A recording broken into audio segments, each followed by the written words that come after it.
বাণীপীঠ শিক্ষাঙ্গনের উপস্থাপনায় একটি গুরুত্বপূর্ণ সাজেশনের ক্লাসে স্বাগত জানাচ্ছি সকল ছাত্রছাত্রীকে। আজকের সাজেশনটা ক্যালকাটা ইউনিভার্সিটি যারা বাংলা অনার্সের স্টুডেন্ট রয়েছে তাদের 6th সেমিস্টারের CC 13 পেপার কেন্দ্রিক হতে চলেছে। প্রথম থেকে শেষ পর্যন্ত আলোচনাটা মনোযোগ দিয়ে শোনো। আমি যে শুধুমাত্র গুরুত্বপূর্ণ কিছু প্রশ্ন বলবো তাই নয়, প্রশ্নগুলো কিভাবে লিখতে হবে, বিষয়গুলো কিভাবে পড়লে তোমাদের জন্য সেটা এফেক্টিভ হবে, সেই সমস্ত বিষয়ে সংক্ষিপ্ত আলোচনা করব। তো চলো আজকের সাজেশনটা শুরু করা যাক। প্রথমেই বলবো তোমাদের মডিউল 1-এ যেখানে ব্রড কোয়েশ্চেন লিখতে হবে পূর্ণমান 10, সেখানে যে গুরুত্বপূর্ণ প্রশ্নগুলো রয়েছে সেগুলো হলো 1 নম্বর, পত্রকাব্য হিসেবে মাইকেল মধুসূদন দত্তের বীরাঙ্গনা কাব্যটির সার্থকতা বিচার করো। তো বীরাঙ্গনা কাব্যটা যে পত্রকাব্য সেটা রূপে সেটা কতটা সার্থক হয়েছে সেটা খুব ভালো করে আলোচনা করে দেখাতে হবে। এই কোয়েশ্চেনটা কিন্তু ভেরি ভেরি ইম্পর্টেন্ট কোয়েশ্চেন, তোমরা স্টার মার্ক দিয়ে রাখতে পারো। এরপর চলে যাব নেক্সট প্রশ্নে। নীলোধ্বজের প্রতি জনা এই পত্রিকায় জনার যে দৃঢ়তা প্রকাশ পেয়েছে, তার যে মনোবল প্রকাশ পেয়েছে, প্রতিবাদী দৃষ্টিভঙ্গি প্রকাশ পেয়েছে, সেটা আলোচনা করো। এই কোশ্চেনটাও খুব গুরুত্বপূর্ণ। নেক্সট হচ্ছে সোমের প্রতি তারা এই পত্রিকায় প্রধান সুর হলো প্রণয় ভিক্ষা, বা একজন প্রণয়িনী নারীর আত্মকথা, প্রেম পাগলিনী নারীর আত্মকথা কিভাবে সোমের প্রতি তারা পত্রিকাতে প্রকাশিত হয়েছে সেটা নিজের ভাষায় লেখো। এটাও ভীষণ ইম্পর্টেন্ট, তো স্টার দিয়ে রাখো প্রথম 3টে কোশ্চেন। এছাড়া এখান থেকে আরো গুরুত্বপূর্ণ যে কোশ্চেন গুলো করবে সেটা হচ্ছে দশরথের প্রতি কৈকেয়ী পত্র অবলম্বনে কেকয়ীর যে অভিযোগ তার তাৎপর্য বিশ্লেষণ করো। এবং নেক্সট করবে দ্বারকানাথের প্রতি রুক্মিণী যে পত্র রয়েছে সেখানে রুক্মিণীর যে বক্তব্য বা তার যে চরিত্র বৈশিষ্ট্য প্রকাশিত হয়েছে আলোচনা করো। তো এই প্রশ্নগুলো মোটামুটি ভাবে এখান থেকে ব্রড কোশ্চেন হিসেবে করবে।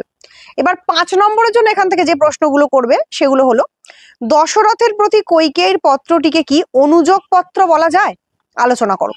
নেক্সট করবে জনা এই চরিত্রটিকে কি যথার্থ ট্র্যাজিক চরিত্র বলা যায়? আলোচনা করো। নেক্সট করবে শকুন্তলা পত্রিকা কিভাবে একটি অনুযোগ পত্র হয়ে উঠেছে? আলোচনা করো, বা আদৌ অনুযোগ পত্র হয়েছে কি, তোমার মতের সপক্ষে যুক্তি দাও। নেক্সট করবে দ্বারকানাথের প্রতি রুক্মিণীর পত্রে বৈষ্ণবীয় প্রেমের ছায়াপাত আছে, সংক্ষেপে আলোচনা করো। পরবর্তী প্রশ্ন, বীরাঙ্গনা কাব্যের নায়িকারা ঠিক কোন অর্থে বীরাঙ্গনা? আলোচনা করে বুঝিয়ে দাও। এখান থেকে সব থেকে গুরুত্বপূর্ণ হচ্ছে শকুন্তলার পত্র 5 নম্বরের জন্য, যে সেটা কিভাবে একটি অনুযোগ পত্রিকা হয়ে উঠেছে আলোচনা করো। নেক্সট হচ্ছে দ্বারকানাথের প্রতি রুক্মিণী পত্রটাতে প্রকাশিত বৈষ্ণবীয় ভাবনা, আলোচনা করো। এই দুটো কোয়েশ্চেন স্পেশালি স্টার মার্ক দিয়ে রাখতে পারো, খুব ইম্পর্টেন্ট কোয়েশ্চেন। এবার এখানে কিছু গুরুত্বপূর্ণ টিপস দেব এই বীরাঙ্গনা প্রসঙ্গে। সেটা হলো যে তোমরা যারা এখনো পর্যন্ত আমার চ্যানেলে আপলোড করা বীরাঙ্গনার আলোচনাগুলো দেখোনি, তাদের জন্য ডেসক্রিপশন বক্সে লিংক দিয়ে দিচ্ছি। এর মধ্যে অনেক পত্র আমি লাইন ধরে ধরে আমার চ্যানেলে অলরেডি আলোচনা করে আপলোড করে দিয়েছি। তোমাদের যাদের প্রয়োজন আছে সেই আলোচনাগুলো পরীক্ষার আগে দেখে যাও, অনেক উপকৃত হবে। এছাড়া বলবো, তোমরা লক্ষ্য করে দেখবে আমি 5 নম্বরে এমন অনেকগুলো প্রশ্ন বললাম যে টপিকগুলো বা যে পত্রগুলো সম্পর্কে আমি কিন্তু 10 নম্বরে ব্রড কোশ্চেন দিয়েছি। যেমন এখানে 5 নম্বরে বলা আছে কৈকেয়ী পত্রের কথা, 10 নম্বরেও কিন্তু দশরথের প্রতি কৈকেয়ী পত্রের কথা বলা আছে। এখানে কিন্তু তোমাদের একই অ্যান্সার দুবার করে করার কোনো প্রয়োজন নেই। তোমরা মোটামুটি ভাবে অ্যান্সারটা এমন ভাবে তৈরি করে রাখবে যাতে করে সেটা 5-এ এলেও তোমরা একটু ছোট করে সেটা লিখতে পারো, আর 10-এ এলেও একটু বড় করে সেটা লিখতে পারো। ব্যাপারটা কিন্তু শুধু আকারের হবে, মানে 10-এ এলে একটু বড় লিখতে হবে, 5-এ এলে একটু ছোট লিখতে হবে, আর কিছু পার্থক্য হবে না। মোটামুটি ভাবে পত্রিকাটা সম্পর্কে বা পত্রটা সম্পর্কে তোমাদের যদি ওভারঅল নলেজ বা সেন্স পরিপূর্ণ রূপে থাকে তাহলে কিন্তু তোমরা যে কোনো কোয়েশ্চেন এলেই তার অ্যান্সার করতে পারবে। এবং এই বীরাঙ্গনার পত্রগুলো সম্পর্কে ভালো নলেজ পাওয়ার জন্য আমার ভিডিওসগুলো অবশ্যই পরীক্ষার আগে দেখে যাও। অলরেডি আমার চ্যানেলে সেটা আপলোড করে দেওয়া আছে এবং ডেসক্রিপশন বক্সে আমি লিংক দিয়ে দিলাম। এরপর চলে যাব মডিউল 2 প্রসঙ্গে। গুরুত্বপূর্ণ একটা ঘোষণা করছি তোমাদের সবার জন্য যারা এতদিন ধরে আমাদের সঙ্গে যুক্ত রয়েছো। আমাদের বাণীপীঠ শিক্ষাঙ্গনের তরফ থেকে কিন্তু বাংলায় MA পড়ানো হয়। তোমরা যারা ভাবছো গ্র্যাজুয়েশনের পর তোমরা ক্যালকাটা ইউনিভার্সিটির মেন ক্যাম্পাসে বা ক্যালকাটা ইউনিভার্সিটি অ্যাফিলিয়েটেড কোনো কলেজে MA করতে ভর্তি হবে, তাদের জন্য খুব গুরুত্বপূর্ণ একটা ঘোষণা। MA পড়ার পথটা কিন্তু খুব একটা গ্র্যাজুয়েশনের মতন সহজ নয়, আরো জটিল কঠিন বিষয় সেখানে তোমাদেরকে পড়তে হয়, এবং বিষয়গুলি যেভাবে লিখতে হয় সেই লেখার যে ধরন সেটা কিন্তু গ্র্যাজুয়েশন থেকে অনেকটা উন্নত মানের হয়। তো MA পড়ার জন্য প্রপার গাইড যদি তোমরা না নাও তাহলে প্রত্যেকটা মুহূর্তে তোমাদেরকে হোঁচট খেতে হবে এবং তোমাদের MA পড়ার যে অভিজ্ঞতা সেটা কিন্তু ভালো হবে না। তাই বলছি, যারা ভালোভাবে নিজেদের MA পড়ার অভিজ্ঞতাটাকে সুন্দর করে গড়ে তুলতে চাইছো, এবং চাইছো যে খুব ভালো করে তোমরা এমএটা পড়বে, তারা অবশ্যই বাণীপীঠ শিক্ষাঙ্গনের সঙ্গে যুক্ত হয়ে থাকতে পারো। নিচে আমি একটা নাম্বার দিয়ে দিলাম, তোমাদের পরীক্ষার পরেই কিন্তু আমাদের প্রতিষ্ঠানের তরফ থেকে এমএতে ভর্তি নেওয়ার প্রক্রিয়া শুরু হয়ে যাবে। তো তোমাদের পরীক্ষার রেজাল্ট বেরোবার পর তোমরা অবশ্যই এই নাম্বারে কন্ট্যাক্ট করতে পারো আমাদের সঙ্গে, এবং বাণীপীঠ শিক্ষাঙ্গনে ভর্তি হয়ে তোমাদের এমএ পড়ার অভিজ্ঞতাটাকে সর্বাঙ্গ সুন্দর করে তুলতে পারো। আর সব থেকে গুরুত্বপূর্ণ কথা যেটা, আমাদের কাছে পড়ার জন্য 1000 টাকা 1500 টাকা ফিস দিতে লাগে না। তো অনেক কম এবং ন্যূনতম ফিজে আমরা কিন্তু এম এর মতো একটা গুরুত্বপূর্ণ কোর্স সরবরাহ করে থাকি। আশা করছি তোমাদের পরীক্ষা সকলের খুব ভালো হবে এবং তোমরা গ্র্যাজুয়েশন কমপ্লিট করে প্রত্যেকেই এম এ পড়বে এবং আরো উচ্চ শিক্ষা গ্রহণ করবে। তো তার জন্য সকলের জন্য রইল বেস্ট অফ লাক।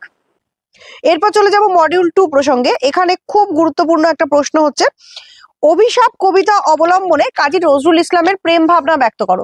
সাধারণত আমরা কাজী নজরুল ইসলামকে বিদ্রোহী কবি বলে থাকি, তিনি বিদ্রোহাত্মক কবিতা লেখেন, প্রতিবাদের কবিতা লেখেন, কিন্তু তার মধ্যেও যে একটা প্রেম ভাবনার রূপ বিকশিত হয়েছিল বিভিন্ন সময়, বা প্রেমের বিভিন্ন চিত্র বিকাশ লাভ করেছিল তার রচনার মাধ্যমে, সেটা কিন্তু আমরা বুঝতে পারি এই অভিশাপের মতন কবিতাগুলি পড়লে। তো সেই কবিতাটা অবলম্বনে তার প্রেম ভাবনা খুব গুরুত্বপূর্ণ একটা প্রশ্ন।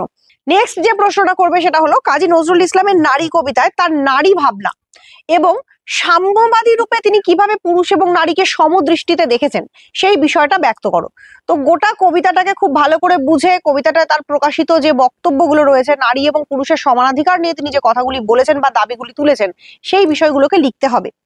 নেক্সট প্রশ্ন, বিদ্রোহী কবিতায় নজরুল ইসলামের বিদ্রোহী মনোভাব কিভাবে ব্যক্ত হয়েছে তা আলোচনা করো। কাজী নজরুল ইসলামের বিদ্রোহী কবিতার ব্যাখ্যা বলে আমার চ্যানেলে অলরেডি ভিডিও আপলোড করা আছে, তোমাদের যাদের প্রয়োজন আছে ডেসক্রিপশন বক্সে লিংক দিয়ে দিলাম, দেখে নাও। এখান থেকে 5 নম্বরে খুব কম কিছু প্রশ্ন দিচ্ছি, খুব গুরুত্বপূর্ণ, যেগুলো করবেই। সেটা হচ্ছে 1 নম্বর, সোনার তরী একটি রূপক ধর্মী কবিতা, আলোচনা করো। 5 নম্বরের জন্য আরেকটা করবে, বিদ্রোহী কবিতায় কবির বিদ্রোহী মনোভাবের কারণ কি বা কবির বিদ্রোহের কারণ কি সেটা লেখো। নেক্সট, সঞ্চিতার যে কবিতাগুলো রয়েছে, মানে নজরুল ইসলামের সঞ্চিতার যে কবিতাগুলো রয়েছে, তার প্রত্যেকটা লাইন তুলে তুলে ব্যাখ্যা, একটু বিশ্লেষণ দেখে রাখবে, তাহলে কিন্তু পরীক্ষায় কমন পেয়ে যাবে, কোনো অসুবিধা হবে না। আর দারিদ্র কবিতাটার সংক্ষিপ্ত সার খুব সংক্ষেপে দেখে রাখবে, তাহলে এই জায়গাটা থেকে এই মডিউলটা পুরোপুরি কমপ্লিট হয়ে যাবে। নেক্সট চলে যাব মডিউল 3 তে। এখান থেকে খুব গুরুত্বপূর্ণ কিছু খুব কম সাজেশন দিচ্ছি, এর থেকে কম সাজেশন আর হয় না। এগুলো করলে কিন্তু তোমরা পুরোপুরি কমন পেয়ে যাবে। 1 নম্বরে করবে বধূ কবিতার একটি রসগ্রাহী আলোচনা, বা বধূ কবিতার একটি কাব্যগুণান্বিত আলোচনা করো, বা বধূ কবিতার বিষয়বস্তু আলোচনা করো, এরকম একটা আলোচনা করে রাখবে। নেক্সট করবে বোধন কবিতায় কবির বক্তব্য কিভাবে ফুটে উঠেছে তা নিজের ভাষায় লেখো। বোধন কবিতার মাধ্যমে কবি কোন ধরনের বক্তব্য প্রকাশ করতে চেয়েছেন বা তার বক্তব্যের তাৎপর্য মূল্যায়ন করো, এই টাইপের কোশ্চেন করে রাখবে। নেক্সট করবে স্মৃতির শহরে কবিতার মূল ভাববস্তু লেখো। স্মৃতির শহরে কবিতাটার মূল ভাববস্তু কি, কবি কাদের জন্য, কোন শ্রেণীর মানুষদের জন্য ভাবনা চিন্তা তার ব্যক্ত করেছেন স্মৃতির শহরে কবিতায়, সেই বিষয়টা আলোচনা করো। নেক্সট এখান থেকে 5 নম্বরে যে প্রশ্নগুলো করবে সেটা হলো, বধূ কবিতা অবলম্বনে বধূর মর্মবেদনার স্বরূপ লেখো। নেক্সট করবে স্মৃতির শহরে কবিতা অবলম্বনে কবির প্রতীক্ষার স্বরূপ লেখো। নেক্সট করবে বৃক্ষ কবিতার মূল ভাব লেখো। আমার নাম ভারতবর্ষ কবিতার মূল ভাব বা বিষয়বস্তু সংক্ষেপে আলোচনা করো।